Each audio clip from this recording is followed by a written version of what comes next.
আসসালামু আলাইকুম। সবাইকে নতুন বছরের শুভেচ্ছা। Happy new year 2022।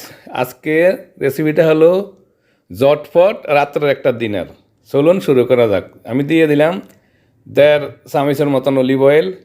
তারপরে আমি এখানে নিছি একটা পেঁয়াজ কুচি আর 3টা রসুন পাতলা করে স্লাইস করে নিচ্ছি আর 2টা কাঁচামরিচ। আমি একটু তেল এবার ব্রাউন কালার করে নেব। তারপরে এখানে নিচ্ছি একটা ক্যারট আর কয়েকটা মাশরুম আর কিছুটা নিচ্ছি ফুলকপি।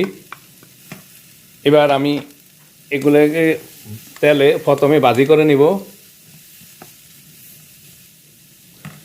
তারপরে আমি দেব একটু লবণ, সামান্য 1 চা চামচের মতো লবণ, সামান্য দিব গোলমরিচ পাউডার, তাও 1 চা চামচের মতো। তারপরে দিলাম একটু জিরা পাউডার, তারপরে দিলাম একটু ধনিয়া গুঁড়া। আর কোনো মশলা দেব না। আমি এবার প্রথমে ভেজিটেবলগুলোকে ভাজি করে নিব।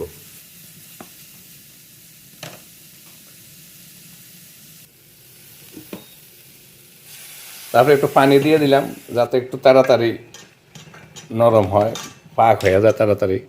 এবার ঢাকনা দিয়ে রাখবো 5 মিনিট। চলে আসলাম 5 মিনিট পর, নরম হয়ে গেছে দেখেন। এবার 2টা ডিম দিলাম।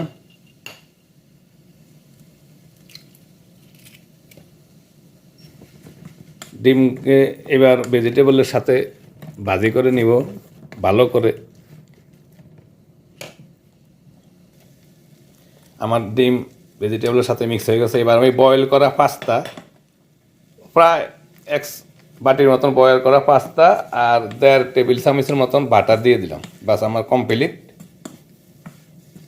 এবার মিক্স করে নিলাম। এবার দিলাম কয়টা ধনিয়া পাতা। আমার ঝটপট রাত্রের ডিনার রেডি। প্রিয় দর্শক, প্লিজ আমার চ্যানেলটা সাবস্ক্রাইব করে আমার সাথে থাকবেন, আমাকে সাপোর্ট করবেন। আপনাদের সহযোগিতা কামনা করি। আশা করি রেসিপিটা ভালো লাগবে। আরও নিত্য নতুন রেসিপি দেখার জন্য আমার সাথে থাকুন। সবাইকে ধন্যবাদ। আবারও নববর্ষের শুভেচ্ছা জানিয়ে শেষ করছি। আমার চ্যানেলে আপনাদের স্বাগতম। সবাই ভালো থাকুন। আল্লাহ হাফেজ।